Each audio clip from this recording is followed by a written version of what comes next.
ये कहानी है नोबिता और डोरेमोन की, जो स्पेस में जाकर एक प्लैनेट को बचाने की कोशिश करते हैं, एक ऐसे प्लैनेट को जिस पर अंतरिक्षी लुटेरों का राज था। कहानी शुरू होती है एक स्पेसशिप से, जहाँ से कई सारे पार्टिकल्स पृथ्वी पर गिरते दिखाई देते हैं। सीन बदलता है और हम देखते हैं कि नोबिता एक गेम में कई दुश्मनों से गन फाइट कर रहा है। दुश्मन बहुत सारे थे, लेकिन नोबिता एक एक करके सबको हरा देता है। आखिर में उनका गैंग लीडर सामने आता है और कहता है, तुम मुझे नहीं हरा सकते, मैं बहुत तेज हूँ। नोबिता जवाब देता है, नहीं, मैं तुमसे भी तेज हूँ, और लीडर को भी गिरा देता है। इतने में डोरेमोन की आवाज आती है। नोबिता गेम से बाहर निकलकर डोरेमोन को थैंक यू कहता है कि उसने इतना अच्छा फ्यूचर गेम दिया। डोरेमोन कहता है, नहीं, मैंने तो ये मंगवाया ही नहीं, लगता है पार्सल गलत आ गया है, मैं इसे वापस कर दूंगा। नोबिता जिद करता है, नहीं डोरेमोन प्लीज, मुझे एक बार लास्ट खेलने दो। डोरेमोन मान जाता है और दोनों फिर से उस गेम में चले जाते हैं। वो उसी जगह पहुंचते हैं और डोरेमोन हैरान होकर कहता है, वाओ, ये तो सच में कमाल है। इतने में बगल के घर से एक लड़की बाहर आती है और कहती है, तो तुम ही हो न जिसका सबसे हाईएस्ट स्कोर है। नोबिता हैरान होकर पूछता है, हाईएस्ट स्कोर? लड़की कहती है,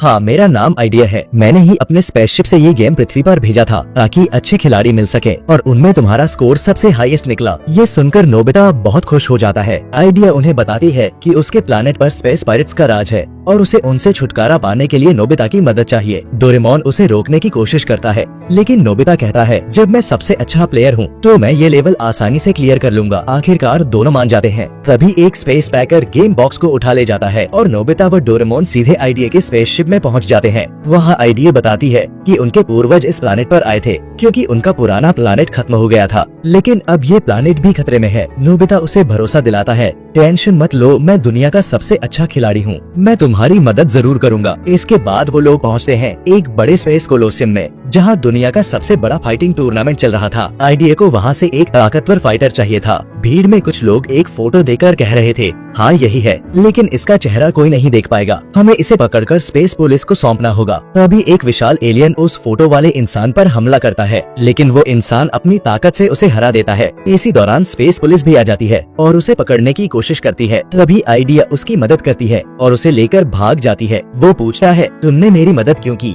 आइडिया सब कुछ बताती है और बदले में उसे स्पेस रुपीस देने का वादा करती है। वो मान जाता है। उसका नाम है लोडर। इतने में 3 और लोग आते हैं, सुनीलर, स्वीकार और जेलर। वो अपने आप को स्पेस के सबसे बेहतरीन खिलाड़ी बताते हैं और आइडिया की मदद करने की बात करते हैं। अब सब आइडिया के शहर पहुंचते हैं। वहाँ मेयर, जो आइडिया के पिता भी हैं, उनका स्वागत करते हैं। मेयर सबको खाना खिलाते हैं और शहर के लोगों से कहते हैं, ये महान खिलाड़ी हमारी मदद करने आए हैं, तुम सबको भी इनका साथ देना चाहिए। लेकिन शहर वाले डरकर मना कर देते हैं। आइडिया बहुत रिक्वेस्ट करती है, लेकिन कोई तैयार नहीं होता। नोबिता उसे भरोसा दिलाता है, तुम चिंता मत करो, मैं तुम्हारे साथ हूँ। तभी दुश्मनों का गैंग शहर पर हमला कर देता है। सुनीलर, स्वीकार और जेलर डरकर भाग जाते हैं। अब नोबिता, डोरेमोन और लोडर ही उनका सामना करते हैं। नोबिता दुश्मनों से कहता है, हार मान लो, मैं तुम्हें जाने दूंगा, लेकिन वो हंसने लगते हैं और हमला कर देते हैं। नोबिता गोली चलते हुए देख घबरा जाता है और डोरेमोन से पूछता है, ये तो बस गेम है ना? तभी एक रोबोट डोरेमोन पर गिरता है और उसे दर्द महसूस होता है। डोरेमोन कहता है, नहीं, ये सब असली है। लोडर अपनी ताकत से लड़ता है, लेकिन उसे भी गोली लग जाती है। डोरेमोन उसे खींचकर बचाता है,